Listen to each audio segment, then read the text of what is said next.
வணக்கம் ஃப்ரெண்ட்ஸ். கம்பு கூழு, அதாவது பாஜ்ரி கீச்சுன்னு சொல்லுவாங்க. இது பார்த்திங்கன்னா பஜாரில் அவைலபிளாகவே கிடைக்குது.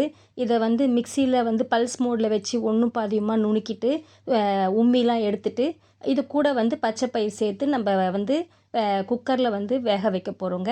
இது பஜார்லேயே அவைலபிள். முன்னாடிலாம் வீட்டிலே செய்வாங்க, இப்போ பஜார்லேயே அவைலபிளாக இருக்குது. அந்த பேக்கிங் வாங்கிட்டிங்கன்னா சுடு தண்ணி தேவையான அளவுக்கு வச்சுட்டு, நம்ம சாப்பிட்றதுக்கு எத்தனை பேர் 2 பேர் அப்படின்ற மாதிரி கணக்கில் தண்ணி வச்சுட்டு, அது தண்ணி கொதி வரும்போது இந்த பச்சை பயிரையும் சேர்த்து வச்சுருக்கோம் இல்லைங்களா, இந்த கம்பு இடித்த கம்பை அதை அதில் கண்டு வராமல் மாதிரி உள்ளே தூவிட்டு ஒரே சீராக போட்டு உப்பு போட்டு கலந்துட்டு ஒரு விசில் வந்ததுக்கப்புறம் ஸ்லோவில் 2 விசில் வர வைங்க.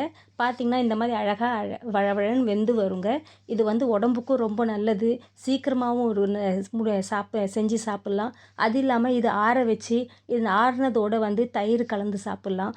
அது இல்லாமல் இதுக்கு தொட்டுக்கிறதுக்கு துவையல், ஊறுகாய் அப்படின்னு சொல்லிட்டு எது வேணாலும் எடுத்துக்கலாங்க. இந்த வின்டர் சீசனுக்கு ஏற்ற ஒரு நல்ல சுவையான சத்துள்ள ஃபுட்டு. ஸோ நீங்களும் செஞ்சு பார்த்துட்டு எப்படி வந்திருக்குன்னு சொல்லுங்கள். மீண்டும் ஒரு ரெசிபியோடு சந்திக்கிறேன். நன்றி, வணக்கம்.